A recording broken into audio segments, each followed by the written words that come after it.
Shalom Chavrim, I'm Stephen Ben-Nun. You're watching Israeli News Live. Got a very interesting story this evening for you guys, examining why Obama has sent so much hardware into Europe. Of course, mainstream media reporting that it has arrived in Germany, but as you guys know, we've already shared with you early this morning in Prague time there, that equipment has already been on its way to Poland. And in fact, on this news piece here that was shared with me by a sister named Donna there, she shared with me a person that was actually copying the Polish news itself, talking about that shipment arriving in Germany. It's actually about 1,500 pieces of equipment, both rubber wheel as well as track equipment like tanks and all different types of equipment, armored personnel carriers, laser type military equipment. We have jeeps, everything you can possibly think of that have headed out to Poland. And in fact, a lot of this has actually already arrived in Poland today, coming by train. And just amazing the number of pieces of equipment. And as we stated, one of the reasons why we believe this is happening is because, not so much because of Russian aggression against Europe or Latvia, Estonia, or even Poland, but our thought has been that they may be doing it, getting ready to back up Ukraine as Ukraine launches a larger offensive against the Donetsk and Luhansk People's Republic there in the eastern part of the country there. And we think that we're pretty accurate in this after we discovered some more interesting information. Again, keeping in mind that the United States sent over almost 1,500 pieces of military hardware.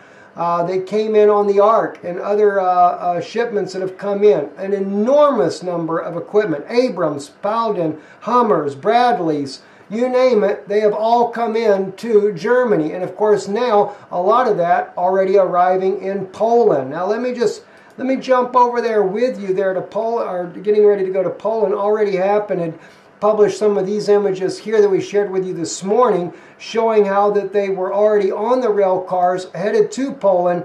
And as he has stated here, they have already arrived in Poland today. They've been offloaded there in Poland. They're on the ground and they're getting ready for battle.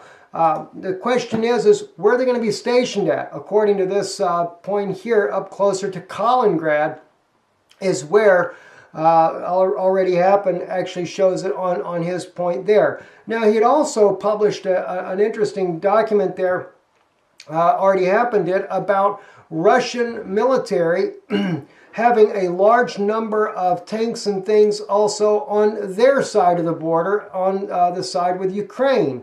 Well, I took a look at this, and according to this, it's over in the Oblast region there. This aerial photo here is correct. There is one, though, that was used that was not actually accurate, that someone had shared on here. But I wanted to share, here we go, right here. This is one of the things he shows here. This is the large number of military equipment by Russia that Russia has there as well. And this is just right across the border from Ukraine. Now, if I'm not mistaken, I've done a little bit of investigation on this. I believe this is a Russian base. It is not like Russia has this equipment all staged somewhere out there in the field getting ready to attack. It's just a base that Russia actually has in this region. Now, according there, again, to the picture here, someone that did this, that shared this with already happened, shows this satellite imagery here, and also this being the location. Neither one of those are correct. But I will share with you, not actually detailing it, but it took me quite a bit of work to be able to find this, but I was actually able to find this. This is Google Satellite, and by the way, Google Satellite, doesn't matter which image you do here, you can't really get a good, even on the ground there, you don't get a very good view of the base there, but it is a military base there. I don't know exactly how the photos are from Google that we're looking at here, but when you begin to look at this satellite imagery here, it is correct that it is military equipment. You can zoom down there, you can see the trucks, you have tanks down here, you have jeeps down here, you have every type of imaginable piece of equipment that Russia has here at this base here, this military base here. even some things that I have no idea what they would be because I'm not a military expert to begin with, but just a huge number. And I have guesstimated myself of a minimum of 1,500 pieces of equipment as well that Russia has in this location here, just near the Ukraine border there. And again, you know, and it looks like as well that some of these things here are the S-300, S-400 systems as well that Russia has off of Ukraine.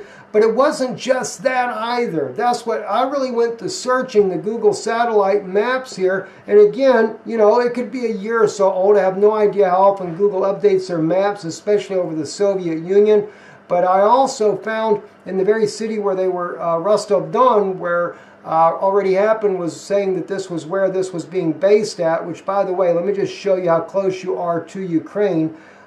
Ukraine, by the way, this is Rostov-Don, and this is the Ukraine border right here, but Ukraine comes way in like this here. Now, the other military equipment that I showed you on the satellite view is further north than this area here. It's not actually in Rostov-Don, but Rostov-Don does have another military facility here, which is an airport here, and a huge number of fighter helicopters here at this particular facility here.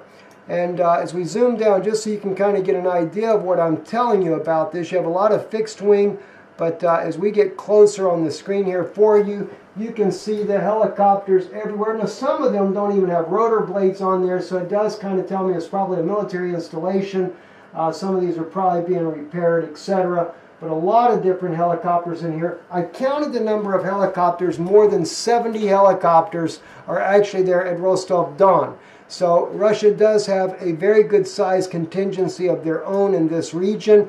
And it's not just at that little section of the airport. All over the airport here, you can see the helicopters are everywhere. And I don't know exactly what all the purposes are. Are they all military? Are they some, a little bit of this or a little bit of that? I have no idea as far as what Russia uses and how they use that. But the point is, Russia doesn't seem, and I've followed the border as well, at least on Google satellite images there, you don't really see that Russia has anything threatening what we would say Ukraine's border. And we can get right in there just so you can see that. You have a lot of farmland down in here, but we don't see tanks and things like that on the border here or near the border with them, with Ukraine here.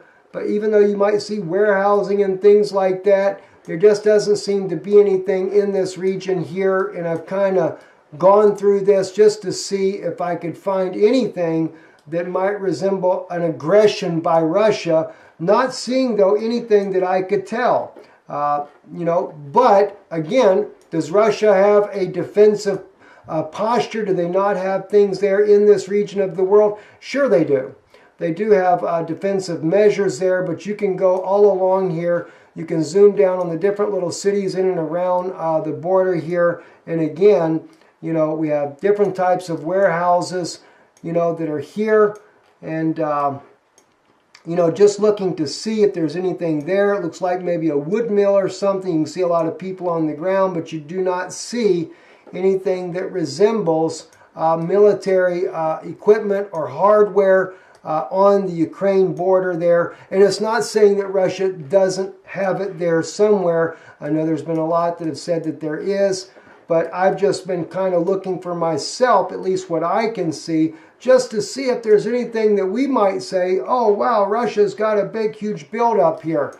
You know, I just don't see it. And like I said, though, maybe it's so. Let's back out to find the Ukraine border. We're right there on the very edge at that point. Again, coming into this region here, just zooming down to see more of these places that look industrial. That's generally, if you're going to find something, that's where you're going to find it at.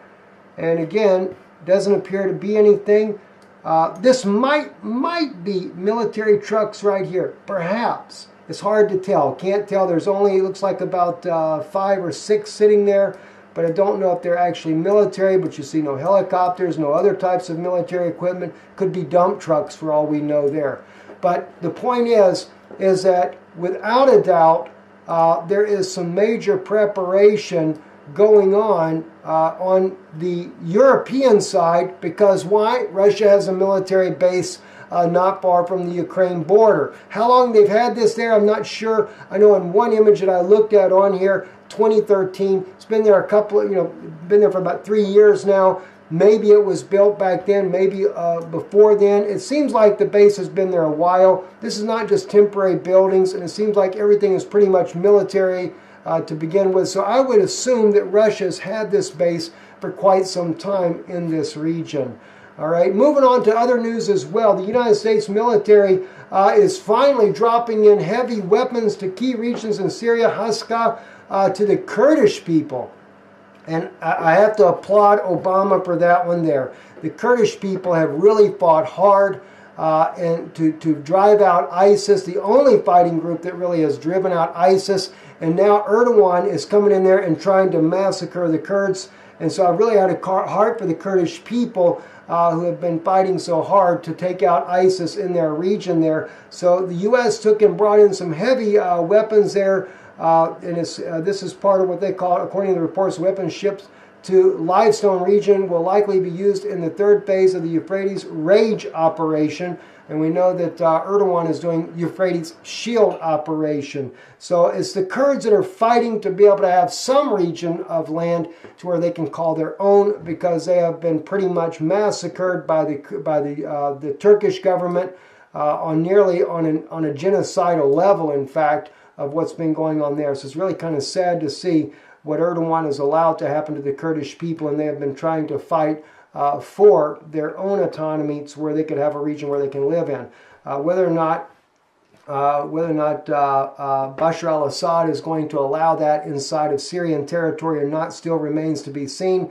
It looks like the U.S. though is still looking for a new ally, and of course the Kurds, they're trying to re-butter up to the Kurds, whereas at one point they let the Kurds just get thrown under the bus and fend for themselves. And Russia has done much the same, which is really to my dismay, because Russia has talked about how well that they are as far as a fighting force, but it seems like neither side, neither the U.S. nor the Russians, have been willing to back the Kurds the way they should have been backed until now, where the U.S. is finally beginning to help them with more weapons to be able to fight that battle with.